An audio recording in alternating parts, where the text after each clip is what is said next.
नमो नमः।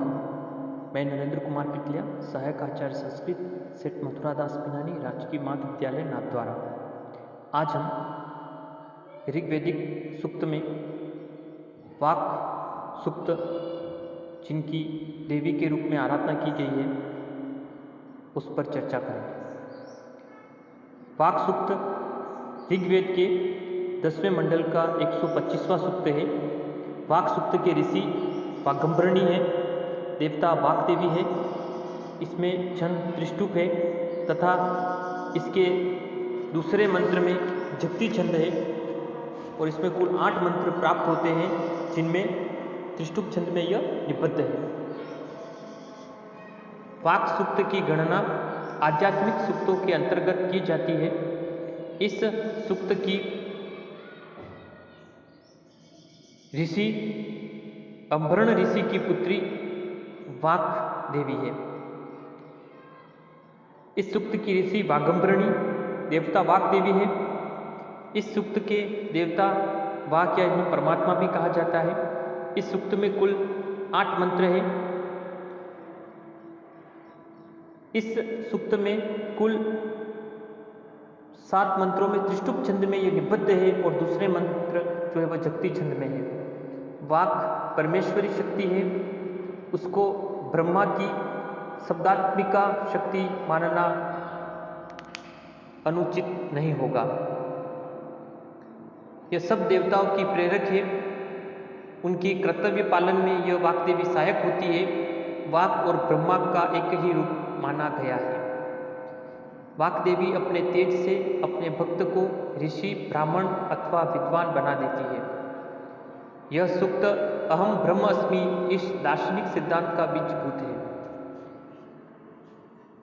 योगजन्य सत्यों से मानवीय इतना अधिक विकास हो सकता है, इसका यह पुष्ट प्रमाण है।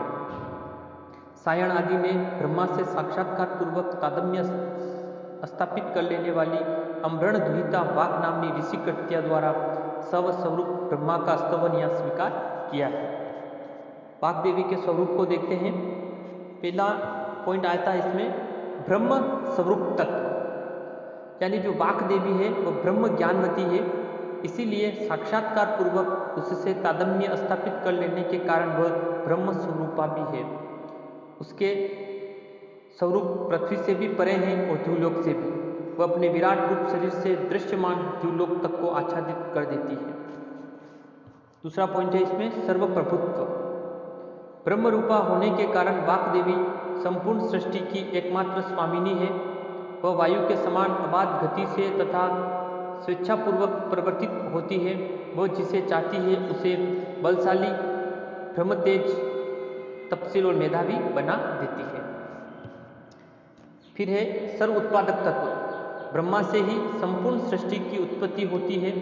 ब्रह्म स्वरूपा वाक देवी ने पृथ्वी को और फिर उसके शिष्य के ऊपर उसके पितृत्व रक्षाकारक द्युलोक को उत्पन्न किया है। वस्तुतः वाक देवी समग्र लोगों की सम उत्पादिका है। फिर है सर्वांत व्यापकत्व। वाक देवी ध्रुव, पृथ्वी अर्थात सभी देवी मानवी लोकों में व्याप्त है। जीव रूप में वह समुद्रवर्ती अर्थात प्रलयकालिक अप्रकृत सलिल से उत्पन्न होती है और इस प्रकार उत्पन्न होकर वाक देवी संपूर्ण लोकों में विविध रूपों से व्याप्त हो जाती है। इस प्रकार जीव स्वरूप से सभी प्राणियों में प्रविष्ट व सर्वत्र विद्यमान है। सभी प्राणियों में भोजन, दर्शन, श्रवण और श्वास धारण का जो सामर्थ्य है वह वाक देवी की ही शक्ति है। अनेक स्थानों में स्थित तथा अनेक प्राणियों में अपना प्रवेश कराते हुए उसको देवताओं ने अनेक स्थानों में पृथक पृथक स्थापित किया है। फिर अगला आता है लोक उपकारिका। ब्रह्म विद्वेषी हिंसकों अथवा समाज उत्पीड़कों के संहार के लिए वाक ही रुद्र के धनुष को तान देती है, अर्थात उस काम के लिए रुद्र की प्रेरणा स्वरूप वाक ही है। लोकहित के लिए वह अनेक अशुभ शक्तियों से युद्ध करती है। अगला पॉइंट है सर्वदेव रूपत्व। सभी देवी देवताओं ब्रह्म स्वरूपा वाक के ही विविध रूप हैं अथवा उसकी ही विभिन्न शक्तियां हैं। वह ही रुद्रों और वस्तुओं के रूप में संचरण करती है, वही आदित्य और विश्व देवों के रूप में चलती है। वही मित्र, वरुण, इंद्र, अग्नि और दोनों अश्विनों, सोम, त्वष्टा, भग और उषा देवताओं को धारण करती है। अगला है यजमान की उपकारक। अन्य देवताओं की भांति वाक देवी भी यजमान की उपकारक है। वह हवि प्रदान करने वाले तथा सोम का अभिषेक करने वाले यजमान की रक्षा करती है और उसे विविध रूप संपत्ति प्रदान करती है तथा अपने भक्तों को धन प्राप्त कराना उसका वाक देवी का विशिष्ट गुण है। इस तरह से ऋग्वेदिक सूक्तों में वाक देवता का वैदिक देवताओं में महत्वपूर्ण स्थान है और ऋग्वेद में वाक की देवी के रूप में स्तुति की गई है। केवल एक सूक्त में ही वाक देवी का वर्णन मिलता है। वाक एक अमूर्त देवता है, अर्थात इसके शारीरिक स्वरूप का वर्णन स्पष्ट नहीं है। वाक ही ऋषि है, वही मंत्रों का साक्षात्कार करके स्वयं के स्वरूप का वर्णन करती है। अतः वाक सूक्त में उत्तम पुरुष एक वचन की क्रिया का प्रयोग हुआ है।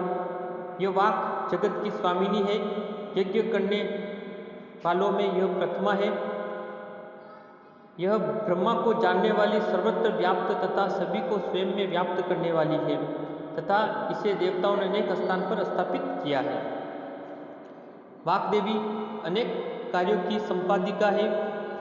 वाक ब्रह्मा का ही रूप है, वह देवताओं की प्रेरक है। वह रुद्र, वसु, आदित्य व विश्व देवों तथा देवताओं के साथ विचरण करती है। मित्र, वरुण, इंद्र, अग्नि तथा दोनों अश्विनों कुमारों को वाक देवी ही धारण करती है। त्वष्टा, उषा व भग देवता वाक द्वारा ही अपने स्वरूप को यथावत रखते हैं। वाक ही यजमान के लिए धन प्रदान करती है। वाक सूक्त के चतुर्थ मंत्र में भोक्तृ शक्ति का वर्णन करते हुए कहा गया है कि जो कोई व्यक्ति उपभोग करता है, देखता है, श्वास लेता है, सुनता है, वह सब वाक देवी के महत्वता से ही संभव है। अतः जो वाक की उपासना नहीं करते हैं वे व्यक्ति नष्ट हो जाते हैं। वाक देवी जिस व्यक्ति को चाहती है उसे सर्वोत्कृष्ट बना देती है, उसे ही विद्वान, ऋषि या शोभन प्रज्ञ कर देती है। असुरों को नष्ट करने हेतु रुद्र देवता के लिए वही धनुष तानती है। श्रोताओं, यजमानों तथा उपासकों के कल्याण के लिए शत्रुओं के साथ वही युद्ध करती है।